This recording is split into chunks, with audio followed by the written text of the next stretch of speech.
Hey guys, what's up? KinoFlex here, and welcome to the channel. Today I'm going to give you guys a review of Tim Burton's latest movie, Beetlejuice, which is a direct sequel to the 1988 film, Beetlejuice. Alright, so right off the bat I should disclose that I am a fan of the original. It's a fun supernatural dark comedy from a director that knows how to blend horror with lighthearted antics so that families can enjoy them together. There's also a lot of attention to detail, lots of quality practical effects, some decent stop motion. The soundtrack from Danny Elfman and Harry Belafonte is great, but Michael Keaton really drives it all home as the titular character, and I doubt the film would be as fondly remembered as it is today if it weren't for his performance. I highly recommend checking it out even if you have no interest in seeing the sequel. And I would advise against seeing the sequel if you haven't already seen the original, because otherwise a lot of things are probably going to make you end up feeling confused. But an underrated aspect of the original is how great the supporting cast was. Given that this is a sequel to a film released over 3 decades ago, it's probably not surprising, but still disappointing to find that not every cast member in the original could come back. Most notably would be the absence of Alec Baldwin and Gina Davis, who played the lead characters, the Maitlands, and Jeffrey Jones, who played Charlie Dietz. Now, don't get me wrong, given what the actors had gotten up to in their personal lives, it would have made including them in the filmmaking process difficult, but story-wise, it sets up a pretty awkward situation having to explain why these major characters are nowhere to be found. The Maitlands were the emotional anchors of the original movie. You felt sorry for them because they were merely victims of tragic circumstance and had to navigate the afterlife as a result. However, when we return to the original house they are forced to haunt, they are nowhere to be found. The brief mention that we get of the Maitlands not being there because of a loophole, then leaving it at that, seemed unsatisfying, and the film itself seems to acknowledge that it's an unsatisfying answer, as the character pokes fun at that explanation immediately after. But even if they acknowledge it as being silly, they still could have come up with something better. In my opinion, they didn't even need to really set the sequel in the original house at all, and really only included it for member berries. In the case of Jeffrey Jones, who unlike Alec Baldwin's rushed shooting controversy, was shooting entirely different kinds of loads, specifically at little kids. Unlike the shoddy hand-wavy explanation we get for the Maitlands, the handling of Charlie Dietz is actually much better. He's obviously given a more reduced role, but he still serves a role in the film nonetheless. It also makes up for Jeffrey Jones' absence through clever usage of CGI and an animated sequence. Moving on to the main cast. Besides Michael Keaton obviously returning as Beetlejuice, we also have Winona Ryder and Catherine O'Hara reprising their roles of Lydia Dietz and Delia Dietz, as well as every Zoomer's goth waifu, Jenna Ortega, who plays Astrid Dietz, Lydia's daughter. I would say Winona and Jenna carry the plot, while Beetlejuice's subplot, or really anything related to the afterlife in the beginning, dragged the film down. Lydia is now a professional ghost hunter who is literally haunted by Beetlejuice and grief-stricken by the loss of her first husband, who is Astrid's father. She's being taken advantage of by her manipulative boyfriend and agent Rory, who also forces her into marrying him, while simultaneously pushing Astrid away because she's unable to stand up for herself. Essentially, her entire arc is realizing that she's become what she hated, Delia, by selling out to Hollywood and not giving her daughter the proper time of day. Some people may interpret this as her being given the Luke Skywalker treatment in TLJ, but I would say how she wound up totally tracks. Lydia is established to be someone who is codependent, and added the fact that she didn't exactly grow up with healthy role models, and something like this all becomes believable.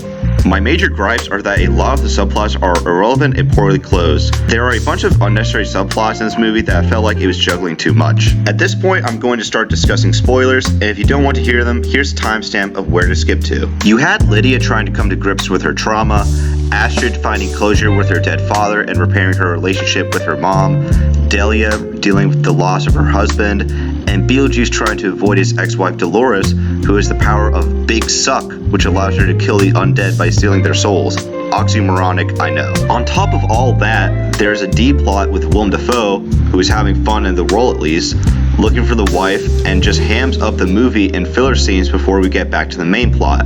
Then at the end, he just leaves after really not doing anything the entire time. So we have all of these plot points stuffed into a movie that's 1 hour and 44 minutes in the runtime. At times it felt like I was watching 2 entirely different movies, with one being more interesting than the other. I felt of the ones I listed, Dolores' subplot felt the most unnecessary given how little we see of her throughout.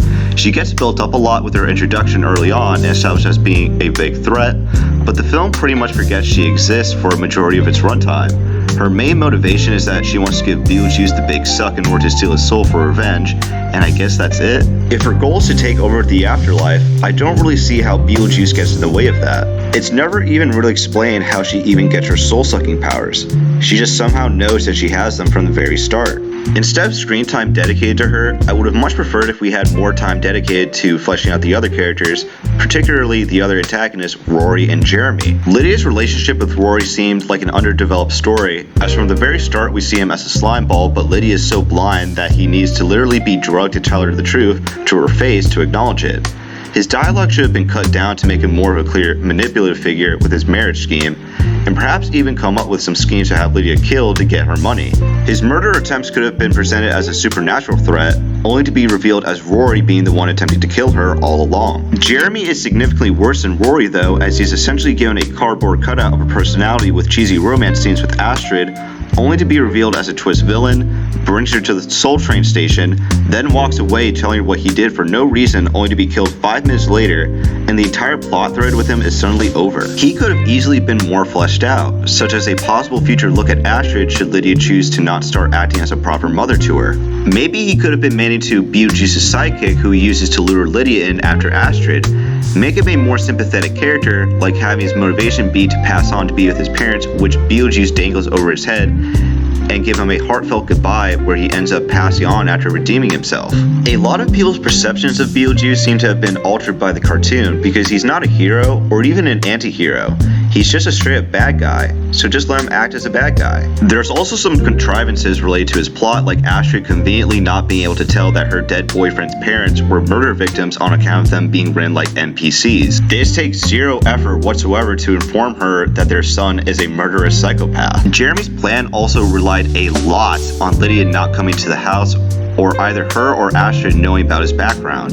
There's also the issue of Afterlife authorities just being completely non-existent throughout this entire ordeal, with them somehow being able to detect Beetlejuice and Lydia bringing you to the afterlife, but not Astrid and Jeremy. I would have also liked Lydia's husband to be a more fleshed out character. He just gets introduced out of the blue as an undead civil servant who by chance happens to be around when Astrid is being taken away. Then this entire plot thread just ends with him sitting down with Lydia and Astrid to essentially talk them out of their respective trauma. It's very rushed and feels like Tim Burton was just trying to get the movie over with. And of course, no one brings any attention to the fact that he's a civil servant, even though canonically to be a civil servant in the afterlife, you have to end your own life. This could have been a great plot point, revealing that Lydia blamed herself for her husband unaliving himself, only for both her and Astrid to get proper closure, but of course, that doesn't happen. While we're on the subject of the sequel being inconsistent with its rules on how the afterlife operates, you also have the tiny heads entering the world of the living with seemingly no consequences, and knowledge of the afterlife is apparently made aware to the entire world at Lydia's wedding, which doesn't seem to have any consequences by the end whatsoever. The major point of the original is that the afterlife is a bureaucratic hellscape that you cannot escape from. There's a handbook for the recently deceased and all, so it's strictly a rule-based environment. Beetlejuice found a loophole or some way to get power in spite of this strict rules-based environment. So if they want to do a sequel, then they should focus on how you achieve these legal loopholes. Show us the rules, show us why Beetlejuice specifically has powers while other residents of the afterlife don't. Don't just throw away the rules because they become inconvenient for you. That's just lazy. Something that stood out to me was how vastly different in tone this was from the first film. This film was a lot darker than the first, and I don't necessarily mean that as a bad thing, but it does describe the ending quite a bit, which I didn't really like. It honestly ends on too grim of a note, which runs counter to everything the film was building up to. Sure, Lydia will always have to deal with Beetlejuice, but there is something worth celebrating in that he at least won't be passed on to Astrid because of Lydia, and she now doesn't have to deal with him alone anymore. Instead, we get a sort of sequel bait ending with Lydia still suffering as she always has from the very start. It feels almost pointless. I think what made the first one good is that despite the otherworldly nature, the plot points were very relatable. It addressed the feelings of discomfort you'd have over someone moving to your home, feeling culturally displaced in your own community, obnoxious yuppie culture, which isn't to say that there aren't relatable issues that characters go through here, but again, they just get muddled with what the film throws at you. The first seemed to rely on dialogue humor where this strived for physical humor. If it had a stronger script with a more specific theme, such as having the Dietz family members deal with loss in their own ways only to apply what they've learned to resolve the story, then it would have been a much better film. Personally, my favorite scene in the movie would be near the end where Delia says goodbye to Lydia and Astrid. All three of the actresses do a fantastic job of conveying shock, confusion, sadness, to acceptance and heartfelt goodbyes in a believable way while showing how far each of them have come from suffering through their mutual feelings of loss and can now properly deal with it. It's a beautiful scene.